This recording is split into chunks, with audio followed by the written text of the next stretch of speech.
Hey, welcome to Band Advice TV. Today we're going to solve your pedal power problems, as well as give you minty fresh breath. I'm your host, Mark V, and this is Tips, Tricks, Giggles, and...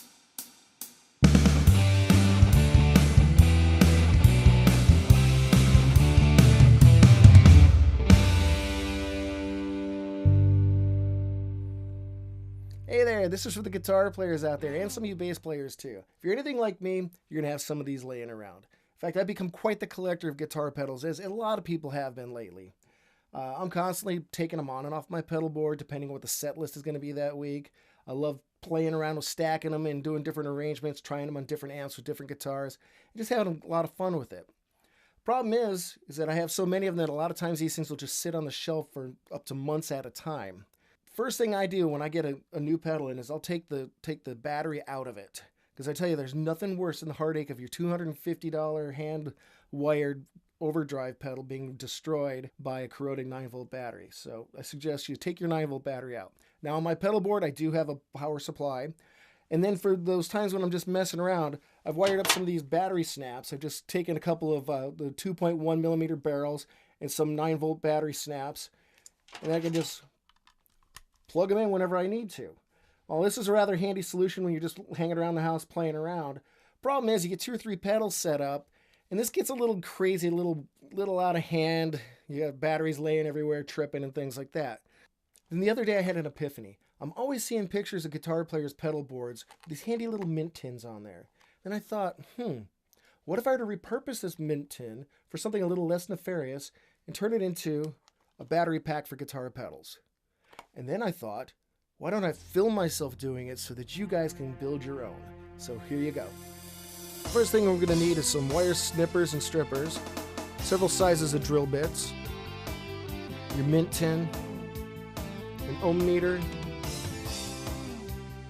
small wood block that'll fit inside the mint tin, your DC power jacks, a couple of battery snaps for 9-volt batteries, some rosin core solder,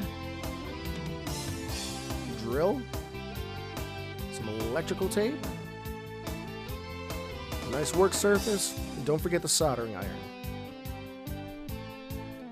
First thing I'm doing is I'm taking the nut off of the DC power jack. I'm going to use it to kind of place on the side of the mint tin as to where I want to drill the holes.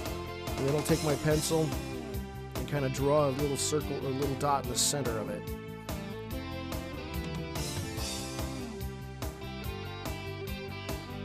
Since I'm going to have 2 jacks, I'm going to slide it over and find a good even spacing and draw a dot there too.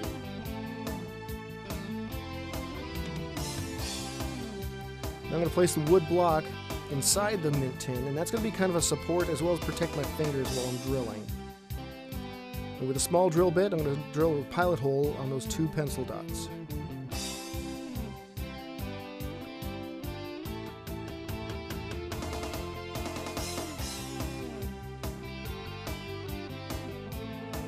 Take the small drill bit out, find a larger drill bit, and to find the right size one, I'm going to take the washer that goes with that DC power jack. I'm going to test several drill bits to find one that fits pretty snugly on that washer, so that when you drill the hole, the threaded part of the DC power jack will slide right through. Once again, using the wood block, I'm going to drill where the pilot holes were drilled.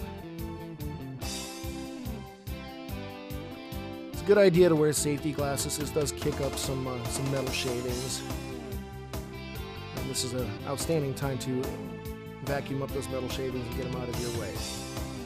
Now we'll test the jack, and it's a perfect fit. Both holes, awesome. Now what I'm going to do is I'm going to put the jack in just loosely, because we're going to have to trim some excess off the battery snap wires. So I'm kind of lining up to where I want the battery to go, and finding out how much lead wire I actually need, and then I'll trim off the rest of it.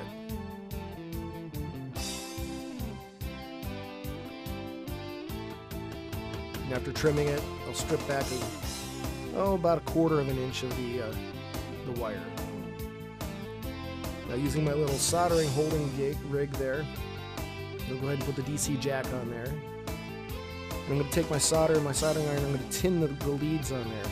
There's usually 2 little holes, a hole on each of those leads. I'm going to tin it so that it kind of fills up That just makes it a lot easier when you're holding your wire to get it onto the actual lead. Okay, and now I'm going to wire up the battery snap to the DC power jack leads. Remember that most of your guitar pedals are going to be a negative center with a positive outer. So keep that in mind. Negative center, which will be your black wire, to your positive outer, which is your red.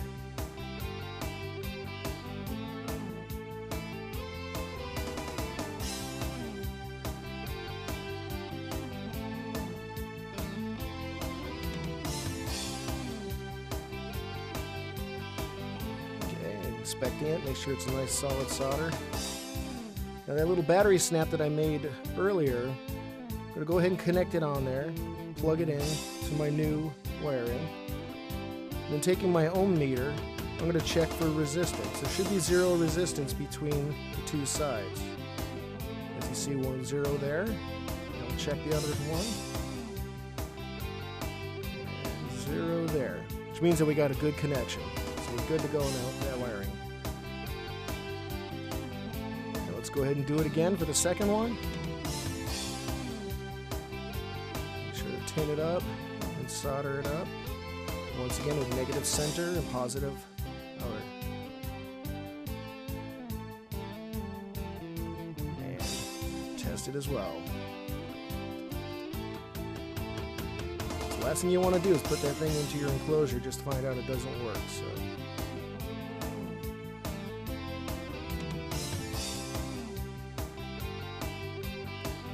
Alright, now I'm going to take a little electrical tape and just kind of put it on there.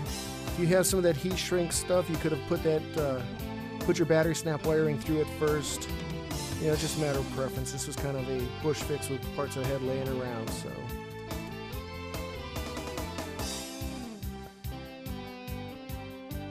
Just trying to do this so that the wires give it a little more strength. And also make sure that, you know, if anything comes loose, that the wires don't get smacked into each other and short out your battery or your pedal. Now it's time to go ahead and put these into our enclosure, into our mint tin.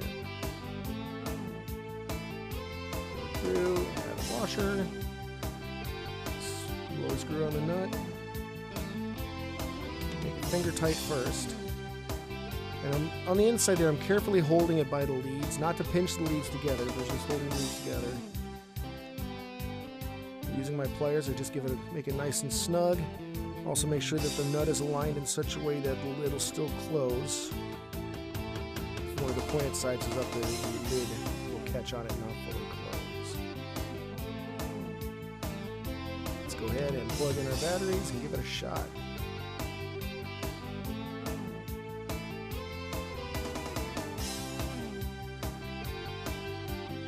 Positioning them inside there.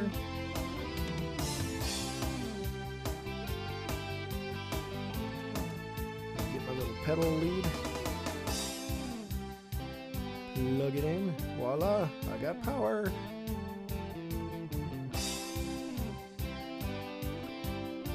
Get second pedal lead. Plug it in. And we got power there too. So on my little battery pack can power 2 pedals simultaneously.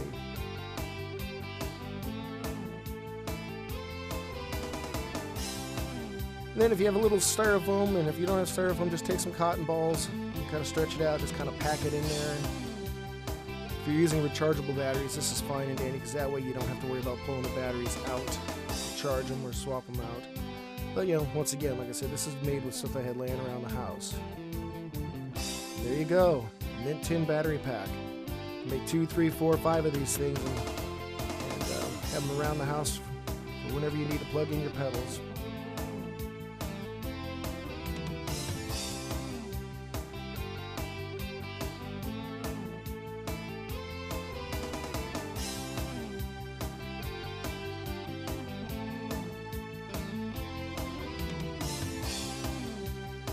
In a future video, I'm going to figure out a wiring diagram on how to wire these up with a toggle switch so that you can switch to having 2 9-volt or 1 18-volt output. So for some of those pedals that you have that require the extra juice.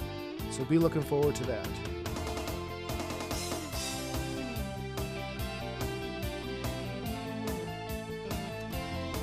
So there you have it, your handy dandy little mint tin battery pack. You can put it on your pedal board for backup. You can have a couple of these laying around for whenever you just want to play with your pedals. And if you're using rechargeable batteries like I am, you have one of these handy little rechargers, you can use that battery snap that I showed you earlier. Just plug it in, charge away. All right, till next time, I'm Mark V. This is Tips, Tricks, Giggles, and Stuff.